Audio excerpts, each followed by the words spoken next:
Welcome to this lecture on testing standard deviations. When we study statistics, we spend a lot of time talking about averages. But what happens when the average is perfect, yet the individual items are completely unpredictable? Today, we are going to shift our focus from the center of our data to the spread. We will learn exactly how to measure inconsistency, why it is a massive problem in the real world, and the mathematical tools we use to test whether a process is reliable or completely out of control. Let us dive in. To understand why we test standard deviations, imagine you are buying a box of cereal that is supposed to weigh exactly 500 grams. If the factory machine is perfectly calibrated, the average weight of many boxes will indeed be 500 grams. But what if one box weighs 400 grams and another weighs 600 grams? The average is still exactly 500, but this inconsistency is a huge problem for customers who expect a reliable product. This spread in the data is measured by the standard deviation. In statistics, we test standard deviations to check if the variation in our data is acceptable or if a process is too inconsistent. Now that we understand why consistency matters, let us look at how we test it for a single process. When we want to test if a single population has a specific standard deviation, we use a statistical tool called the chi-square test. The term chi-square refers to a specific probability distribution that deals with squared numbers. This is perfect for us because variance is simply the standard deviation squared. We start by setting up a null hypothesis, which is our default assumption, stating that the population standard deviation equals our target value. If our sample shows way too much or way too little spread compared to this target, we conclude the machine or process is broken. This brings us to the mathematical formula for the chi-square test. Conceptually, this formula compares the spread we actually measured against the spread we expected to see. Let us break down the symbols. Chi-squared is our calculated test statistic. The letter n stands for the number of items in our sample. So n-1 represents our degrees of freedom. The symbol s squared is the sample variance, which is the square of the standard deviation we measured from our data. Finally, sigma naught squared is the hypothesized population variance, or our target spread. If our measured spread is exactly equal to our target, the formula simplifies nicely. But as the sample variance gets much larger than the target, the calculated chi-squared value grows rapidly. Before we move on, let us see this formula in action with a concrete example. Imagine a factory producing metal rods, where the standard deviation of their lengths must be exactly 2 millimeters. An inspector takes a random sample of 16 rods and finds a sample standard deviation of 2.5 millimeters. We want to test if the true standard deviation has increased. First, we identify our given values. The sample size n is 16, the sample standard deviation s is 2.5, and the target sigma naught is 2. Before plugging these into our equation, we must square our standard deviations to get the variances. The sample variance becomes 6.25 and the target variance becomes 4. Continuing with our calculation, we are now ready to substitute our known values into the chi-square equation. We replace the sample size n with 16, the sample variance with 6.25, and the target variance with 4. The term in the parentheses, 16 minus 1, represents our 15 degrees of freedom. The next step is to simplify the numerator of our fraction. We do this by multiplying the 15 degrees of freedom by our sample variance of 6.25. This multiplication gives us a result of 93.75, which represents the total sum of squared deviations for our entire sample. Finally, we complete the calculation to find our test statistic. We take the total sum in the numerator, 93.75, and divide it by our target variance of 4.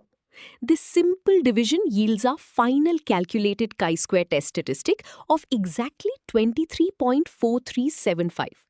In a real-world scenario, the inspector compares this number to a critical value from a statistical table for 15 degrees of freedom. If the critical threshold is 24.996, our calculated value is smaller than the limit.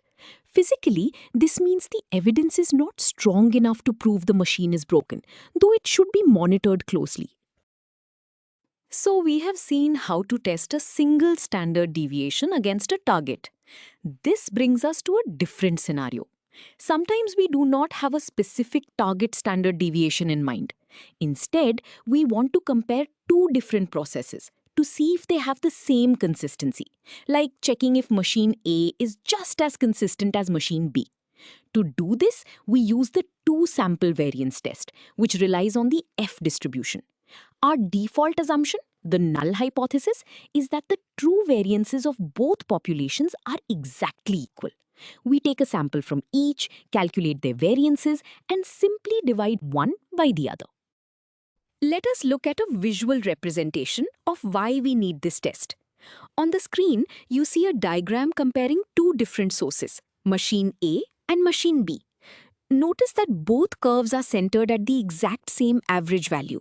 However, the blue curve for machine A is tall and narrow, indicating a small standard deviation. The red curve for machine B is much wider and flatter, meaning its output is far less predictable. The F-test mathematically compares the widths of these two curves by looking at the ratio of their sample variances. If the curves had the exact same shape and spread, the ratio of their variances would be exactly 1. Now that we have visualized the concept, let us look at the formula. Conceptually, the F-test is just a simple ratio of two sample variances. The symbol F is our calculated test statistic. The symbol S1 squared represents the sample variance of the first group, and S2 squared represents the sample variance of the second group. By convention, we usually put the larger sample variance on top, in the numerator. This ensures that the calculated F value is always greater than or equal to 1.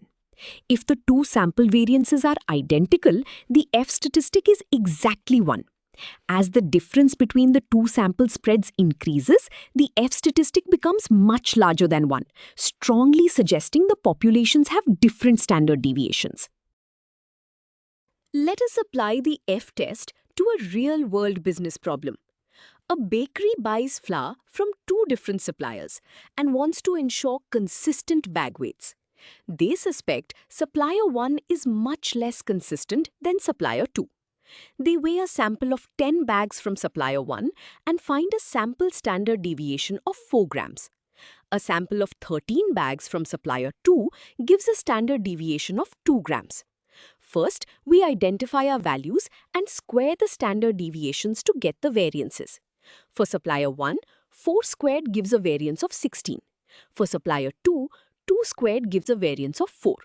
We will place the larger variance, 16, in the numerator. Continuing with our bakery example, we now substitute our calculated sample variances directly into the F-test formula. The numerator becomes 16, which represents the larger spread from supplier 1. The denominator becomes 4, which represents the smaller spread from supplier 2. This sets up a simple ratio that compares the inconsistency of the two suppliers. We perform the final division to find our test statistic. Dividing 16 by 4 gives us a clean F statistic of exactly 4. This number tells us that the sample variance of the first supplier is exactly 4 times larger than the second supplier. To conclude this example, we must interpret our result. Our calculated F statistic is 4. The degrees of freedom are 9 for the top variance and 12 for the bottom variance. In practice, we look up the critical F value for 9 and 12 degrees of freedom in a statistical table. If the critical value is around 2.8, our calculated value of 4 is much larger than the threshold. Physically, this means we reject the assumption that the suppliers are equally consistent. The bakery has strong mathematical evidence that supplier 1 has a much wider spread in bag weights and should probably be dropped. We have covered a lot of ground today, so let us review the key takeaways. First, remember that testing standard deviations is fundamentally about measuring consistency, which is just as critical as measuring averages. Second, when you need to check if a single process meets a specific target, you use the chi-square test. Finally, when you need to compare the consistency of two different processes, you use the F-test. By analyzing the spread of our sample data, we can make confident decisions about the reliability of entire populations. You now have the tools to understand and test variation in the real world. Great job!